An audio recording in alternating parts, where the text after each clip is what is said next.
আজকে রান্না করব টুনা মাছের তরকারি। এই তরকারিটার জন্য আমি প্রথমে একটা কড়াইতে সর্ষের তেল নিয়েছি। তেল গরম হয়ে গেলে এর মধ্যে দিচ্ছি কুচনো পেঁয়াজ। আমি দুটো বড় সাইজের পেঁয়াজ নিয়েছি। পেঁয়াজটা খুব ভালোভাবে ভেজে নেব। ভাজা হয়ে গেলে এর মধ্যে দিয়ে দিচ্ছি কুচনো টমেটো। টমেটোটা দিয়ে বেশ খানিকক্ষণ ভেজে নেব। দিচ্ছি চেরা কাঁচা লঙ্কা, সামান্য পরিমাণে লবণ দিলাম। বেশ খানিকক্ষণ ভাজা ভাজা হয়ে গেলে দিয়ে দিচ্ছি আদা রসুন বাটা 1 চামচ মতন। তার সাথে দিয়ে দিচ্ছি 1 চামচ হলুদ, 1 চামচ জিরে গুঁড়ো, 1 চামচ ধনে গুঁড়ো, 1/2 চামচ ঝাল লঙ্কার গুঁড়ো আর 1 চামচ কাশ্মীরি লঙ্কার গুঁড়ো। সবগুলো খুব ভালোভাবে জল দিয়ে কষিয়ে নেব।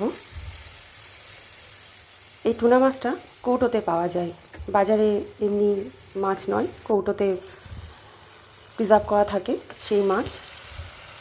দিলাম সামান্য ধনেপাতা কুচি। এবার সেই কৌটোতে কেনা সেই টুনা মাছ দিয়ে দিচ্ছি ওর মধ্যে। আমি 2টো কৌটো নিয়েছি। মাছগুলো একটু ভালোভাবে ভেঙে নেব, জমাট বাঁধা অবস্থায় থাকে, একটু ভালোভাবে ভেঙে নেব মশলার মধ্যে এবং মশলার সাথে ভালোভাবে মিশিয়ে নেব। মিশিয়ে নিয়েছি। আবার খানিকটা ধনেপাতা কুচি দিয়ে দিচ্ছি।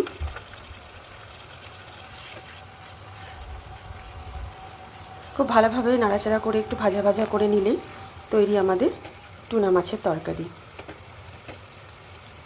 অবশ্যই যদি এই কৌটো আপনারা কেনেন এইভাবে ট্রাই করবেন, খুবই ভালো লাগবে খেতে। আমার এই রেসিপি আপনাদের কেমন লাগলো অবশ্যই আমাকে কমেন্টে জানাবেন।